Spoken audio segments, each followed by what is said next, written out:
সামর্থ্য থাকলে পুরুষরা 4টি বিয়ে করতে পারে। একজন অসহায় এতিম অবিবাহিতা মেয়েকে বিবাহিত পুরুষ বিয়ে করলে সমাজের মানুষরা দ্বিতীয় স্ত্রীকে ধিক্কার দিয়ে কথা বলে, দেখে শুনে অন্য মেয়ের সংসার নষ্ট করেছে। তাহলে যদি দ্বিতীয় স্ত্রী বিয়ে করার কারণে গুনাহগার হয়, তাহলে কথাটি মহান আল্লাহর বিরুদ্ধে চলে যাওয়া হয় কিনা? খুবই দরকারি একটা প্রশ্ন। দেখুন, কোন পুরুষ তিনি যদি আরেকজন মেয়েকে বিয়ে করেন কোন বিধবা, কোন তালাকপ্রাপ্তা, কোন অসহায় নারীকে আশ্রয় দেওয়ার নিয়তে, এবং এটা যদি নিতান্তই তার এই সৎ উদ্দেশ্যে হয়ে থাকে, সেক্ষেত্রে এটাকে ভালোভাবে দেখা উচিত, খারাপভাবে দেখা উচিত না। আমাদের সমাজটা এমন হয়ে গেছে যে মানুষ জেনা করবে ওইটা নিয়ে আপত্তি নেই, কিন্তু একাধিক বিয়ে করলে কি আছে? আপত্তি আছে। তবে যারা একাধিক বিয়ে করে তাদের মধ্যে লক্ষ্য রাখতে হবে, ইনসাফ করা যদি না যায় তাহলে একাধিক বিয়ে করা জায়েজ নাই। অনেকে আছে বিয়ে 2টা করেছেন, 3টা করেছেন, যেটা নতুন করেছেন ওই বউ নিয়ে খুব আছেন, আগের গুলার খোঁজ খবরও নাই, ভরণ পোষণ দেওয়ার খবর নাই, হক আদায় করার খবর নাই। এদের জন্য দ্বিতীয় বিয়ে করা জায়েজ নাই, পরিষ্কার ভাবে হাদিসে কোরআনে নিষেধ। অতএব মনে রাখবেন, কোন বিধবা মেয়েকে, তালাকপ্রাপ্তা মেয়েকে, অসহায় মেয়েকে বিয়ে করা এটা জায়েজ আছে, প্রশংসনীয়। তবে আপনি সেই বিয়েটা করার পর প্রথম স্ত্রীর সাথে আপনি সুবিচার করতে পারবেন কিনা, আবার এই বিয়ে করার পর প্রথম স্ত্রী এবং তার পরিবার তরফ থেকে যে প্রেশার আসবে, আপনি সেই প্রেশারে এটা ঠিক রাখতে পারবেন কিনা, সেগুলো আপনি মাথায় রাখেন। অযথা শুধু আবেগের বশে একজন নারীকে বিয়ে করে বসলেন, এরপরে বাধ্য হয়ে আপনি আবার তাকে তালাক দিতে হলো, তখন আপনি তার উপকার করতে গিয়ে আরো ক্ষতি করলেন। এই বিষয়গুলো অত্যন্ত সেন্সিটিভ। এজন্য নিজের অবস্থান বিচক্ষণ বিদগ্ধ কোন মানুষের সাথে, আলেমের সাথে, একাধিক আলেমের সাথে পরামর্শ করে তারপরে সিদ্ধান্ত নেবেন। হুটহাট শুধু আবেগ করে সিদ্ধান্ত নেবেন, এরপর আপনাকে পস্তাতে হতে পারে। এই জন্য বোনদেরও উচিত যে আপনি বিধবা হয়েছেন, তালাকপ্রাপ্তা হয়েছেন, কোন পুরুষ আপনাকে প্রস্তাব দিলেই হুট করে রাজি হবেন না। সে কতটা টলারেট করতে পারবে, সে কতটা সহ্য করতে পারবে, এবং তার যে চাপ আসবে সেটা কতটা সামলাতে পারবে, আদৌ চাপ আসবে কিনা, এগুলো সব হিসাব নিকাশ করেন। যদি মনে হয় যে না এটা আপনার জন্য উচিত হবে না, সুইটেবল হবে না, তাহলে ভিন্ন চিন্তা করবেন। আবেগে শুধুমাত্র গা ভাসাতে যাবেন না। তবে সাধারণ পুরুষরা যদি কোনো, যিনি জীবনে বিয়ে করেন না, প্রথম বিয়ে করবেন, প্রথম বিয়ে হিসেবে কোনো তালাকপ্রাপ্তা, কোনো বিধবা, কোনো এতিম, কোনো অসহায় মেয়েকে যদি কেউ বিয়ে করেন, তাহলে শুধুমাত্র এই সহায়তা দেওয়ার নিয়তে, আশ্রয় দেওয়ার নিয়ত করলে সেটা আরো সওয়াবের কারণ হবে। আমাদের সমাজ অনেক ক্ষেত্রে এত নষ্ট হয়েছে যে এই ধরনের পরিস্থিতিতে সমালোচনা করা হয়, খারাপ চোখে দেখা হয় যে সে কেন নিজের চাইতে সমবয়সের বা বয়স্ক অথবা তালাকপ্রাপ্তা অথবা বিধবা কাউকে বিয়ে করেছে। কোনো মেয়ে তালাকপ্রাপ্তা হওয়া কিংবা বিধবা হওয়া, কোনো কারণে সংসার বিচ্ছেদ হওয়া, ভেঙে যাওয়া, এটা সবসময় মেয়েদের দোষের কারণে হয় তা নয়। বিধায় এগুলোর কারণে মেয়েদেরকে কোণঠাসা করা, বাজে কথা বলা, এটা সামাজিক কুসংস্কার, এগুলোর বিরুদ্ধে আমাদেরকে সংগ্রাম করতে হবে। আমার পরিচিত একজন মানুষ মুখে দাড়ি রেখেছিলেন। সে ব্যবসা করে দাড়ি রাখার কারণে তার দোকানে মেয়ে কাস্টমার আসে না বলে তার ধারণা। তারপর সে মুখে বড় বড় দাড়ি কেটে ফেলে। তার জন্য কি হবে? দেখুন, মুখে দাড়ির কারণে দোকানে কাস্টমার আসে না, এটা যদি কোন দোকানে মহিলা কাস্টমার আসে না, এটা যদি কোনো দোকানদার বলে বা মনে করে, তাইলে বুঝতে হবে দোকানদার হিসাবে তিনি কখনো যোগ্য দোকানদার হতে পারেন। কারণ যোগ্য দোকানদার হতে পারলে দাড়ির সাথে কাস্টমারের আসা না আসার সম্পর্কটা সেভাবে হওয়ার কথা না। আপনি যদি কাস্টমার সাথে ভালো বিহেভিয়ার করেন, আপনি যদি অসততা না করেন, আপনি যদি সুন্দরভাবে করেন, বুদ্ধিমত্তার সাথে আপনি দোকানদারি করেন, তাহলে আপনার দুনিয়াতে যত দাড়িওয়ালা দোকানদার আছে সব তাহলে না খায় মরে যেত। দাড়ি দেখা যদি কাস্টমার, দাড়ি থাকলে যদি কাস্টমার না আসতো, তাহলে দাড়িওয়ালা দোকানদার গুলো সব না খায়া মরে যেত। বাস্তবে কি তাই হচ্ছে? তাহলে বোঝা গেল এটা একটা শয়তানি ধোঁকা ছাড়া আর কিছুই নয়। যদি আপনার দাড়ির কারণে কোনো মহিলা কাস্টমার না আসে, তাহলে বুঝবেন ওই মহিলা কাস্টমার ওইটা মানুষরূপী ইবলিস। কারণ যে দাড়ির কারণে আসবে না সে তো কখনো সৎ মানুষ হতে পারে না। নবীর সুন্নাহকে দেখে, ওয়াজিব আমলকে দেখে যে ব্যক্তি বীতশ্রদ্ধ ভাব আসবে, তার মধ্যে ঘৃণা আসবে, তার মুসলমানের তো নিয়েই তো সন্দেহ আছে। এইরকম কাস্টমারের কাছে বিক্রি করে যে টাকা ক্যাশে ঢুকাবেন, ওই টাকায় বরকতের চাইতে বেবরকতি, কল্যাণের চাইতে অকল্যাণ বেশি হবে। আল্লাহ তাআলা আমাদেরকে এই ধরনের কুমন্ত্রণা থেকে বেঁচে থাকার তৌফিক দান করুন। সবর করতে হবে এবং এই সমস্ত ক্ষেত্রে মনে রাখতে হবে যে আপনার যদি এরকম কাজ হয় বাস্তবে, তারপরেও নিজের অবস্থান রাখানো যাবে না। সামান্য একটু কাস্টমারের জন্য বা কেনাবেচার ধান্দা লোভে আপনি আপনার দাড়ি চেঁচে ফেলেছেন, আল্লাহর কাছে কি জবাব দিবেন? জান্নাত চাইবেন কিয়ামতের ময়দানে? এত সোজা? আপনি একটা হকালালি চলবেন, কত বাধা আসবে, সেই বাধাগুলো ডিঙ্গাবেন, সবর করবেন, এই জন্যই তো আল্লাহ আপনাকে জান্নাত দিবে। এখন বাধা আসছে, আপনি কাত হয়ে গেছেন, দায়টা চেঁচে ফেললেন, তাহলে আল্লাহ কাছে কিভাবে জান্নাত আশা করবেন? অবশ্যই এটা গুনাহের কথা। এরপর প্রশ্ন হলো গরুর ভুঁড়ি খাওয়া যাবে কিনা। গরুর ভুঁড়ি খাওয়া যাবে কিনা ভাই, এই প্রশ্ন উত্তর হলো যে গরুর ভুঁড়ি খাওয়া ইসলামী শরিয়ার দৃষ্টিকোণ থেকে সম্পূর্ণ হালাল। আপনার যদি রুচিয়ে না কুলায়, সবার সব জিনিস খাওয়ার রুচি হবে না। আপনার যদি রুচিতে না কুলায় আপনি খাবেন না, সেটা ভিন্ন বিষয়। আপনার না খাওয়ার অধিকার আছে, যে আমার ভালো লাগে না এটা আমি খাবো না, কিন্তু শরীয়ত সেটাকে কি করে নাই, হারাম করে নাই। যদি পরিষ্কার পরিচ্ছন্ন করে রান্না করা হয় সেটা খাওয়া সম্পূর্ণ হালাল। অনেকে শুটকি পছন্দ করেন না, তো শুটকি আপনি পছন্দ করেন, আপনি খায়েন না, কিন্তু শুটকি খাওয়া কিনা হারাম না। ঠিক একইভাবে গরুর ভুঁড়ি খাওয়া কিনা হারাম না। গরু কেন, যে কোনো প্রাণীর ভুঁড়ি খাওয়া হারাম না। আপনি পরিষ্কার করে যদি খেতে পারেন সেটা অবশ্যই কি আছে, জায়েজ আছে। কেউ খেলে তাকে ঘৃণা করাও উচিত না, কারণ আল্লাহ যেটাকে হালাল করেছেন সেটাকে আপনি হারাম করার কে? এজন্য এই বিষয়গুলো আমাদেরকে ভালো করে বুঝে নিতে হবে, যে আমার রুচি না হওয়া এক জিনিস আর শরীয়তে হারাম করা আরেক জিনিস। বিনা গরুর ভুঁড়ি খাওয়া এটা হারাম কোনো বিষয় নয়। গরমের তীব্রতায় মুসলমান হিসেবে আমাদের বিশেষ কোনো করণীয় আছে কিনা। দেখুন, প্রচন্ড গরমের দাবদাহ চলছে, তাই না? কাঠফাটা রোদ চলছে, এবং আমরা বিভিন্ন সংবাদ মাধ্যম থেকে জানতে পেরেছি যে এই বছর এত বেশি গরম নাকি পড়ার আশঙ্কা আছে, সম্ভাবনা আছে, যে গরমে প্রচুর মানুষের হিট স্ট্রোক হতে পারে, অনেক বেশি আপনার মানুষ অসুস্থ হয়ে যেতে পারে, দুর্ঘটনা ঘটতে পারে। গত বছর হজে রেকর্ড সংখ্যক মানুষ হিট স্ট্রোকে মারা গেছে, এবং আমরা হজে ছিলাম, সাইফুল্লাহ ভাই ছিলেন। এত গরম, এত কষ্ট, মনে হয় জান বের হয়ে যাবে।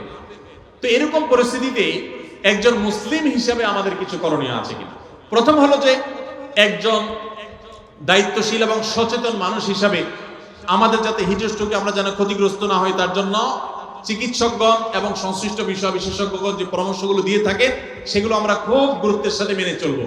আমরা জানি ভিটামিন সি, লেবুর শরবত ইত্যাদি এই সময় খুব বেশি উপকারী হয়ে থাকে, সেগুলো আমরা বেশি করে পান করব।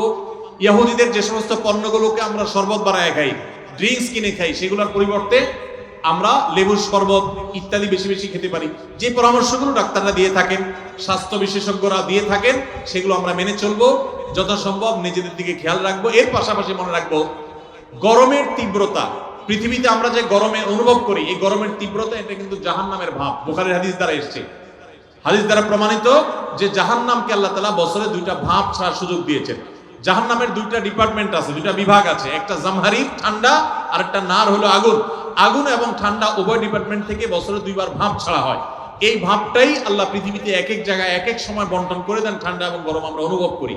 এটা জাহান্নামের ভাব হওয়ার কারণে গরমের তীব্রতায় কিংবা শীতের তীব্রতায় একজন মুসলমান জাহান্নামের কথা স্মরণ করবেন এবং আল্লাহর কাছে জাহান্নাম থেকে পানা চাইবেন, এবং তিনি চিন্তা করবেন। কোরআনে আল্লাহ উল্লেখ করেছেন, কুল নারু জাহান্নামা আশাদ্দু হাররা, তোমরা যে গরমের তীব্রতা অনুভব করছো, জাহান্নামের আগুনের তীব্রতা, গরম এর চাইতে অনেক বেশি। দুনিয়াতে আমরা যে আগুন জ্বালিয়ে থাকি, আমরা চুলাতে রান্না বাড়ার সময় যে আগুন জ্বালিয়ে থাকি, এর চাইতে ফ্যাক্টরিতে যে সমস্ত আগুন জ্বালানো হয় সেগুলোর তীব্রতা অনেক বেশি। দুনিয়াতে আগুন যত তীব্র হতে পারে, জাহান্নামের আগুন তার চাইতে 70 গুণ বেশি তীব্র। ভাইরা আমার, তো এই জন্য এই গরমের তীব্রতা আল্লাহর কাছে জাহান্নাম থেকে পানা চাইবো। অনেকে গরম তীব্র হলে গালিগালাজ শুরু করেন, বিদ্যুৎ গেলে বিদ্যুৎ কর্তৃপক্ষের 14 গোষ্ঠী ধরে গালিগালাজ করেন, গরমের মা বাপ তুলে অনেকে গালিগালাজ করে, আছে না নেই? আর কিছু না হোক, একটা নর্মাল গালি দেয়, বউয়ের ভাইয়ের কথা বলে যে অমুকের গরম, বলে কি বলে না? তো এই ধরনের যে কথা বলা হয়, এগুলো অনেকে আমাদের নিজের অজান্তে বলি, যে গরমে সহ্য করতে না পারে গরমের মা বাপ তুলে গালিগালাজ করে দিলাম। তো এটাতে কি গরম কমবে? আরো গরম বাড়বে। কোন গরম বাড়বে? মাথা গরম হবে, মেজাজ গরম হবে, আরো গরম বাড়বে, লাভ হবে না। তিরমিজির একটা হাদিস আছে, যে জিনিসটাকে গালি দেওয়া যায় না, অভিশাপ দেওয়া যায় না, ওইটাকে যদি কেউ অভিশাপ দেয় তাহলে সে অভিশাপ তার উপরে এসে বর্তা। এজন্য ধৈর্য না হারানো, সবর করা। আল্লাহ তাআলা আমাদেরকে সবর করার তৌফিক দান করুন। সেই সাথে গরমের তীব্রতা কমানোর জন্য প্রত্যেকটা মানুষ প্রচুর পরিমাণে গাছ লাগানোর চেষ্টা করবেন। আপনারা জানেন যে আমাদের দেশে যেই পরিমাণ বনাঞ্চল থাকা দরকার, এগুলা নানান সময়ে কলকারখানার নামে, এগুলা নানান সময়ে নানা নামে নিধন করা হয়। আমরা নিজেরাও প্রয়োজনে অপ্রয়োজনে নিধন করি। ইসলাম সাদকায়ে জারিয়া হিসাবে গাছ লাগাইতে আমাদেরকে উৎসাহিত করেছে। মসজিদ বানানো যেরকম সওয়াবের কাজ, মাদ্রাসা বানানো যেরকম সাদকা জারিয়ার কাজ, গাছ লাগানো কিন্তু একটা সাদকা জারিয়ার কাজ। আমরা গত বছর আসুন্নাহ ফাউন্ডেশন থেকে 1 লক্ষ গাছ লাগিয়েছি সারা দেশে। আপনাদের নওগাঁ জেলাও লাগানো হয়েছে এবং সারা দেশে আমরা প্রচুর পরিমাণে লেবুর গাছ লাগিয়েছি, আম গাছ, পেয়ারা গাছ ইত্যাদি আমরা লাগিয়েছি। আপনি নিজের জায়গায় হলে তো ভালো, না হলে আরেকজনের জায়গায় নিজের খরচে লাগান। ভাই গাছটা আপনি ভোগ করেন, আমি লাগাই সব কামাই করলাম। এই গাছ বড় হবে, ছায়া দিবে, এক সময় গরমের তীব্রতা একটু হলেও কমতে সাহায্য করবে। এর মাধ্যমে আপনি আল্লাহর কাছে সওয়াব পেয়ে যাবেন। বিধায় গরমের তীব্রতায় ইমানদার সে আল্লাহ তাআলার কাছে সবর করবে এবং এই ধরনের সওয়াবের কাজ করবে, জাহান্নাম থেকে পানা চাইবে। এবং বিশেষ করে গরমের দিনে রোজা রাখা একটু কষ্টের, ওই কষ্টের সময় রোজা রাখার আবার সওয়াব আছে। সোমবার বৃহস্পতিবার রোজা করে একটু কষ্ট করে রাখবেন। এবং সাধারণত গরমের সময় দিন অনেক বড় হয়, রাত অনেক ছোট হয়, তো এই জন্য এশার পর তাড়াতাড়ি শুয়ে গেলে ফজর নামাজ পড়াটা সহজ হবে। আল্লাহ তাআলা আমাদের সকলকে গ্রীষ্মকালীন যে আমলগুলো আছে সেগুলো গুরুত্বের সাথে পালন করার তৌফিক দান করুন। এরপর প্রশ্ন হলো, আমি একজন বিবাহযোগ্য যুবক, অনার্স 3য় বর্ষে পড়ছি। অনেকদিন যাবৎ আমি হারাম সম্পর্কে জড়িত আছি। চরিত্র হেফাজতের জন্য আমি এখন বিবাহ করতে চাচ্ছি, কিন্তু আমার পরিবার কোনোভাবে রাজি নয়। চরিত্র হেফাজতের জন্য এখন আমার করণীয় কি? নামটা একটু উল্লেখ করে বলবেন যাতে আমার মা বাবা বুঝতে পারে। যেহেতু অনুরোধ করেছেন উনি এবং নাম লিখেই দিয়েছেন, তাহলে নাম তো আমাকে বলতেই হয়, মোহাম্মদ রিজভী আহমেদ রেজওয়ান। এই ছেলের বাপ যদি এখানে থেকে থাকেন, বাবাজি ছেলেটার দিকে একটু দয়া মায়া করেন। আল্লাহ আপনার দিলে রহম দিয়ে দেখে আমরা দোয়া করি। আল্লাহ চাচাজি এবং চাচির দিলে আল্লাহ তাআলা মায়া দয়া দিয়ে দেখ, ছেলের কষ্টটা বুঝার তৌফিক দান করুক। বাবাজিরা, আপনারা যে বয়সে বিয়ে করেছেন সেই বয়সে তখনকার যুগে ফেসবুক, ইউটিউব ছিল না, টাচ ফোন, মোবাইল ছিল না, স্মার্টফোন ছিল না। তখন চরিত্র রক্ষা করা অনেক সহজ ছিল। আপনার ছেলে যেই সমাজে বাস করে বাবা, এই সমাজের চতুর্দিকে আগুনের আঁচ তাকে ঘিরে আছে। এই অবস্থায় চরিত্র হেফাজত করায় ছেলের জন্য অনেক কঠিন। ছেলে বিয়ে করতে চাচ্ছে মানে হলো সেই চরিত্রকে হেফাজত করতে চাচ্ছে। সে দুশ্চরিত্রবান হলে তো 2 নম্বর পথে সে নিজের যৌন আকাঙ্ক্ষাকে মিটাতে পারতো। সে তো সৎ থাকতে চাচ্ছে, অতএব নিজের সন্তানের এই সৎ ইচ্ছাকে সাধ্য অনুযায়ী পূরণ করার চেষ্টা করেন। আর সেই সাথে যে যুবক এই কাগজ লিখে পাঠিয়েছেন, আমরা তাকেও বলতে চাই, শুধুমাত্র আমাকে কাগজ ধরায় না দিয়া নিজে একটু আয় রোজগার শুরু করে দেন। বাপের হোটেলে খাবেন আর আমাকে দিয়ে বাপকে বুঝাইয়া আরেকটা বউ আনায়া তারেও বাপের ঘাড়ে চাপাই দিবেন খাওয়ানোর জন্য, এটা তো উচিত কথা হয় না ভাই। আপনি নিজে টিউশন শুরু করে দেন, কাজ শুরু করে দেন। যুবক ভাইরা, আমি নিজে ছাত্র জীবনে 4টি বছর মসজিদে ইমামতি করেছি, টিউশনি করেছি, করে বাবার সংসারে কন্ট্রিবিউশন করেছি। কারণ এক সময় বাবার অনেক ব্যবসা বাণিজ্য ছিল, অনেক বড় ধরনের দুর্ঘটনা হয়ে বিরাট লস টস খেয়ে ফেলেছেন। আমি তখন নিজে চাকরি করে, একটা নয় একাধিক চাকরি করে বাবার সংসারে আমি অংশগ্রহণ করেছি, টাকা পয়সা দিয়েছি। এবং আমার স্পষ্ট মনে আছে 4 বছর আমি একটা মসজিদে ইমামতির চাকরি পেয়েছি। 600 টাকা বেতন দেয়া হতো। যশোরের যুব প্রশিক্ষণ কেন্দ্র সরকারি একটা অফিস, সেই অফিসের মসজিদে আমি ইমামতি করতাম। যুব প্রশিক্ষণ কেন্দ্রের মসজিদে প্রতি মাসে 600 টাকা করে বেতন পেতাম। 4 বছরের মধ্যে এই 600 টাকা থেকে কোনোদিন 6 টাকা নিজের খরচের জন্য কেটে রাখি নাই। নিজে কষ্ট করে চলতাম, অন্য কোনো ভাবে ম্যানেজ করতাম বা বাবার কাছে লাগলে পরে চেয়ে নিতাম, কিন্তু বেতনের পুরো টাকাটা বাবাকে তুলে দিতাম জাস্ট আমার পক্ষ থেকে বাবাকে হেল্প করার জন্য।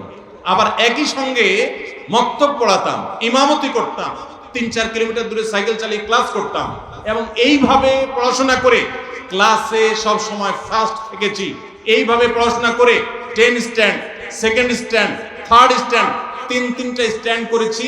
এইভাবে কয়েক মাইল সাইকেল চালিয়ে, পরীক্ষা দিয়ে, পড়ালেখা করে, চাকরি করে সংসারকেও সহযোগিতা করেছি, নিজেও স্বাবলম্বী হয়েছি। আবার পরীক্ষা দিয়ে আলহামদুলিল্লাহ প্রতিটি পরীক্ষায় ফার্স্ট হয়েছি এবং বোর্ড পরীক্ষায় সারা দেশের মেধা তালিকায় কখনো 10ম, কখনো 3য়, কখনো 2য় স্ট্যান্ড করেছি আলহামদুলিল্লাহ। এই কথা আপনাদেরকে গল্প কেন শুনালাম? কারণ যুবকরা বাপ মা বিয়ে দেয় না, হুট করে একটা কাগজ ধরায় দেন আমারে। কেন আপনি কাজ শুরু করে দেন, টিউশন শুরু করে দেন, ইনকাম করা শুরু করে দেন। অনেক যুবক বলে যে ভাই মেয়ের বাবারা পয়সাওয়ালা ছাড়া বিয়ে দিতে চায় না, নিজের বাবা বিয়ে দিতে চায় না। আমি বলি যে আপনি উপার্জন শুরু করেন, টাকা যখন কামাই করবেন দেখবেন সব সুর নরম হয়ে আসছে, বাপের সুরও নরম হয়ে আসছে, মায়ের সুরও দেখবেন নরম হয়ে আসছে। হ্যাঁ, যে মেয়ের বাপ দিতে চায় না সেই মেয়ের বাপও দেখবেন এখন সিরিয়াল ধরছে। এই জন্য উপার্জন শুরু করে দেন, ঠিক আছে না ইনশাআল্লাহ? ভাইরা আমার, ছাত্র জীবনে বিশেষ করে অনেকের অফুরন্ত সময় থাকে, এই সময়গুলোতে প্রোডাক্টিভ কিছু না করলে শয়তান তখন খারাপ বন্ধুদের পালায় ফেলে এবং মানুষ খারাপ কাজ করে। আল্লাহ তাআলা আমাদের সমস্ত যুবকদের চরিত্রগুলোকে হেফাজত রাখার তৌফিক দান করুন। এবং যতদিন পর্যন্ত বিয়ে না হচ্ছে ততদিন পর্যন্ত রোজা রাখবেন এবং সেই সাথে নিজের চোখকে হেফাজত করবেন, সবর করবেন, নিজেকে নিয়ন্ত্রণ করবেন। বাপকে যদি বুঝাইতে না পারেন, এলাকার ইমাম সাহেবকে একটু চা দোকানে নিয়ে ভালো করে চা বিস্কুট খাওয়াবেন, চাইনিজে নিয়ে যাবেন, বাদাম বুট খাওয়াবেন, একটু হাদিয়া তোফা দিবেন, দিয়া বলবেন হুজুর আমার আব্বাকে একটু কলে কৌশলে একটু বুঝান। হুজুর কথা প্রসঙ্গে উঠাবে, চাচা যে ছেলে বিয়ে দেওয়ার চিন্তা ভাবনা করছেন কিনা, এবং বুঝাবে, আল্লাহর ভয় দিবে। আমি একবার ঢাকায় পল্টনে একটা হোটেলে উদ্বোধনে গেছিলাম, একটা খাবার হোটেলে। তো উদ্বোধন অনুষ্ঠান শেষে আমি বের হয়ে আসবো, এক ছেলে একটু স্বাস্থ্য বেশ ভালো, সে দেখি একজনের হাত ধরে টানতে টানতে আমার কাছে নিয়ে আসছে। আয়সা ভিড়ের মধ্যে বলতেছে হুজুর একটু থামেন থামেন। আমি দেখলাম কাহিনী কি, লোকটা ইয়াং ছেলে একজন মুরব্বীকে ধরে নিয়ে আসছে। তো আয়না বলতেছে হুজুর উনি আমার আব্বা, বহুদিন বলছে বিয়ের কথা, কোনো কথা শুনে না, আজকে হুজুর আপনার সামনে পাইছি, একটু আপনি ধরেন বুঝান। আমি চিন্তা করলাম এরকম তো পরিস্থিতির মুখে কখনো পড়ি নাই, তার বাপরে একটু বুঝা বুঝা কি বলবো, বাইরে চলে আসছে। তো এরকম তাৎক্ষণিক বুঝ দিয়ে হবে না, ইমাম সাহেবদের সাথে বাইল করেন, ইমাম সাহেবরা আস্তে আস্তে বুঝাবে তাদেরকে, আর নিজে উপার্জন শুরু করে দেন। এবং মুরব্বীদেরকে সিরিয়াসলি বলছি, নবী সাল্লাল্লাহু আলাইহি সাল্লাম বলেছেন তোমাদের সন্তানরা যখন বিয়ের উপযুক্ত হয় তাদেরকে বিয়ে দিতে উপযুক্ত পাত্র বা পাত্রী পেয়ে গেলে আর এক মুহূর্ত বিলম্ব করবে না। যদি দেরি করো তাহলে জেনা, ব্যভিচার এবং চরিত্রহীনতা বাড়বে, এগুলোর দায় কিন্তু বাবা মাকে বহন করতে হবে। এই জন্য বাবা মাদেরকে আল্লাহ তাআলা বুঝার তৌফিক দান করুন।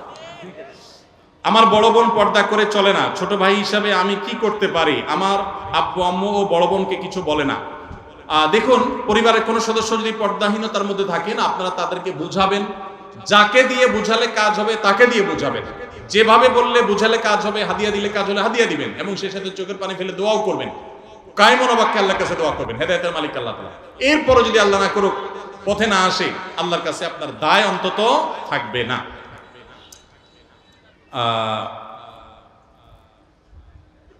15 বছরের নাবালক ছেলে ফাঁসি দিয়ে আত্মহত্যা করেছে, সে কি স্থায়ীভাবে জাহান্নামী না কোনোদিন জান্নাতে যাবে? দেখুন, আত্মহত্যাকারী ব্যক্তির ব্যাপারে নবী সাল্লাল্লাহু আলাইহি ওয়াসাল্লাম একটা হাদিসের দ্বারা আমরা জানি, তিনি বলেছেন চিরস্থায়ী জাহান্নামী হবে আত্মহত্যাকারী ব্যক্তির, একটা হাদিস আছে। কিন্তু সেই হাদিস সম্পর্কে মুহাদ্দিসদের মন্তব্য হলো, যদি কেউ আত্মহত্যাকে বৈধ মনে করে, হালাল মনে করে আমার জীবন আমি নিব, কার কি বলার আছে, তাহলে সেক্ষেত্রে সে চিরস্থায়ী জাহান্নামী হবে, কারণ সে একটা হারামকে হালাল মনে করেছে, যেটা কুফরি। কিন্তু সাধারণ অবস্থাতে আত্মহত্যাকারী কবিরা গুনাহে লিপ্ত এবং সে জাহান্নামে যাবে, এটা নিশ্চিত, যদি আল্লাহ তাকে মাফ না করেন। হতে পারে আল্লাহ তাআলা কোনো কারণে তাকে মাফ করলেন, এজন্য আত্মহত্যাকারী ব্যক্তির জাহান্নামে যাওয়ার আশঙ্কা প্রবল। হাদিসে বারবার সতর্ক করা হয়েছে, আত্মহত্যা করা পরিষ্কার হারাম। আল্লাহ বলেছেন ওয়ালা তুলকু বিআইদিকুম ইলা তাহলুকা, তোমরা নিজেদেরকে ধ্বংসের দিকে ঠেলে দিও না। এজন্য নিজেদেরকে আমরা কোন অবস্থাতে ধ্বংসের দিকে ঠেলে দিব না, আত্মহত্যা করতে যাব না। ভাইরা আমার, আমাদের দেশে আত্মহত্যার প্রবণতা ভয়ঙ্কর ভাবে বেড়ে গেছে, স্কুল কলেজের স্টুডেন্টদের মধ্যে আরো বেশি বেড়ে গেছে। আমার একটাই কথা, যাদের মধ্যে এরকম প্রবণতা আছে তাদের উদ্দেশ্যে, আপনি যেই কষ্টের কারণে আত্মহত্যা করবেন, আত্মহত্যা করলে কি আপনার কষ্ট দূর হয়ে যাবে নাকি বাড়বে? আত্মহত্যাকারী যেহেতু জাহান্নামে যাবে, সো আত্মহত্যা করলে তো আপনার কষ্ট কমবে না, বরং জাহান্নামে পড়ে আপনার কষ্ট তো আরো বাড়বে। তাহলে আত্মহত্যা কোনো সমাধান হতে পারে না। মনে রাখবেন, আল্লাহ আপনাকে জীবন দিয়েছেন, স্বাভাবিকভাবে হোক অস্বাভাবিকভাবে হোক আল্লাহ মৃত্যু দিবেন।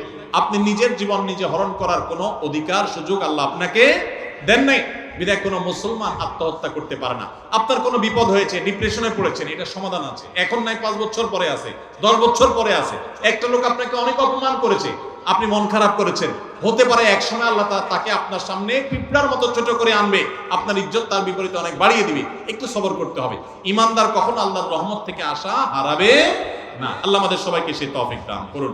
বিরুদ্ধে যুদ্ধে শরীক হয়েছে, এটা কি শয়তানের ধোঁকা? দয়া করে বুঝিয়ে বলবেন। শয়তানের ধোঁকা হতে যাবে কেন ভাই? এটা তো বাহ্যিক ভাবে ভালো স্বপ্ন, আলহামদুলিল্লাহ, অভিশপ্ত ইহুদিরা যেখানে আমাদের প্রথম কেবলা মসজিদে আকসা, সেই আমাদের দ্বিতীয় কেবলা, আমাদের অপর কেবলা নবী করিম সাল্লাল্লাহু আলাইহি সাল্লাম যে কেবলার দিকে ফিরে মদিনায় এসে অনেক মাস সালাত আদায় করেছেন, সেই কেবলার দিকে, সেই কেবলার উপর তারা জুলুম করছে, সেটাকে দখল করে আছে। মসজিদে আকসার উপরে তারা অত্যাচার করছে, অবিচার করছে, ফিলিস্তিনের মানুষদের উপরে নির্বিচারে গণহত্যা চালাচ্ছে। এই মানুষগুলোর বিরুদ্ধে আপনি যুদ্ধে সামিল হয়েছেন, এই স্বপ্নে দেখা তো ভালো স্বপ্ন, আলহামদুলিল্লাহ। আমরা আমাদের সাধ্য অনুযায়ী অবশ্যই এই অনাচার, এই জুলুমের বিরুদ্ধে আমাদের সাধ্য অনুযায়ী আমরা প্রত্যেকটা মানুষ অবস্থান নেওয়ার চেষ্টা করব।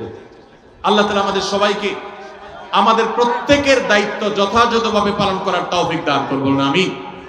ভাইরা আমার, মজলুম ফিলিস্তিনি ভাই বোনদের জন্য আর কিছু না পারেন, ইসরায়েলিদের, ইহুদিদের যে পণ্যগুলো আমাদের মুদি দোকানে, আমাদের বাসা বাড়িতে, ঘরে বাড়িতে ভরপুর, সেই জিনিসগুলো আমরা আর কিনবো না, নিজের টাকায় তাদের পণ্য কিনবো না। ঠিক আছে তো ইনশাআল্লাহ? আল্লাহ আমাদের তৌফিক দান করুন। আমি একটি মেয়েকে পছন্দ করি, মেয়ের পরিবার আমার পরিবার থেকে প্রস্তাব দিয়েছে, কিন্তু আমি বেসরকারি চাকরি করি, এই জন্য আমার সাথে তারা বিয়ে দিতে চাচ্ছে না। আমাকে 2 বছর সময় দিয়েছে, সরকারি ভালো একটা চাকরি পেলে তারপর তারা বিয়ে দিবে। এখন আমি কি করব? ভাইরা আমার, এইরকম কোন কপাল পোড়া মেয়ের বাবা যদি থাকে যে সে ছেলে না খুঁজে সরকারি চাকুরে খুঁজছে, তাহলে সেক্ষেত্রে এইরকম মেয়ে বিয়ে করার জন্য অপেক্ষা করার চাইতে যেই মেয়ের বাবা একজন ভালো মানুষ খুঁজে আপনি তার কাছে যান। এখন সমস্যা হলো আমাদের ছেলে মেয়েরা আগে থেকে পছন্দ ঠিক করে ফেলে তারপরে সেটা বাস্তবায়নের জন্য সে হন্যে হয়ে যায়, মনে করে এখানে সকল সুখ আছে। যারা টাকা ছাড়া আর কিছু চিনে না, তাদের সাথে আত্মীয়তা করার চেষ্টা করবেন না। আপনি বরং তাদেরকে বাদ দিয়ে ভালো বহু ফ্যামিলি আছে যারা দিনদার মানুষ খোঁজে, তাদেরকে আপনি আপনার জীবন সঙ্গী হিসাবে, আপনার আত্মীয় হিসাবে গ্রহণ করার জন্য চেষ্টা করেন। ইনশাআল্লাহ সেটা আপনার জন্য উত্তম হবে। মেয়েদের সেজদা আর পুরুষদের সেজদার মধ্যে কোনো পার্থক্য আছে কিনা? দেখুন, ছেলে এবং মেয়েদের সেজদার মধ্যে কোনো পার্থক্য আছে কিনা, ওলামায়ে আহনাফ বা হানাফি মাযহাবের মতে ছেলেরা যেভাবে সেজদা দিবে, মেয়েরা তার চাইতে জড়সড় হয়ে সেজদা দিবে। এটা তাদের শারীরিক অবকাঠামোর কারণে, বিভিন্ন আসার দ্বারা এর সপক্ষে তারা প্রমাণ দিয়ে থাকেন। এর বাইরে সৌদি আরব ওলামায়ে ইকরাম এবং অন্যান্য ওলামায়ে ইকরাম অনেকে তারা বলেন যে না, ছেলে এবং মেয়েদের নামাজের কোনো পার্থক্য না। তবে তারাও অবশ্য কিছুটা জড়সড় হওয়ার কথা বলেন, কিন্তু এই পার্থক্যটার উপরে নামাজ হওয়া না হওয়া নির্ভর করে না। এটা নিয়ে আমরা অনেকে অনেক বেশি বিতর্কাবস্থা করি, এটাকে অনেক বড় করে দেখি। কোনো আলেমের মতে, উভয় পক্ষের কোনো আলেমের মতেই কিন্তু বিষয়টা এরকম না যে এটার উপরে নামাজ শুদ্ধ হওয়া না হওয়া, বাতিল হওয়া নির্ভর করে, শুদ্ধ হওয়া নির্ভর করে, এরকম বিষয় না। সুন্নাহ কোনটা আর খেলাফে সুন্নাহ কোনটা, এটা নিয়ে মত পার্থক্য আছে। ফরজ ওয়াজিব না বিষয়টা, যে এটাকে কেন্দ্র করে নামাজ হওয়া না হওয়ার ব্যাপার আছে। আপনার বক্তব্যের মাধ্যমে জানতে পারি যে আপনি যে মসজিদে ইমামতি করেন তার পাশের বাড়ির মহিলাটি সারা বাংলাদেশ এবং ইন্ডিয়াতে চিকিৎসা করে ভালো হয়নি, পরবর্তীতে আপনার সাথে যোগাযোগ করে একজন ভালো আলেমের কাছে পাঠান। দেখুন, যাদের জিন জাদু বা ব্ল্যাক ম্যাজিকের সমস্যা আছে, যাদের নর্মাল ট্রিটমেন্ট করে কোনোভাবে কোনো রোগ ধরা পড়ে না, ডায়াগনোসিস হয় না, তারা রুকিয়া করবেন।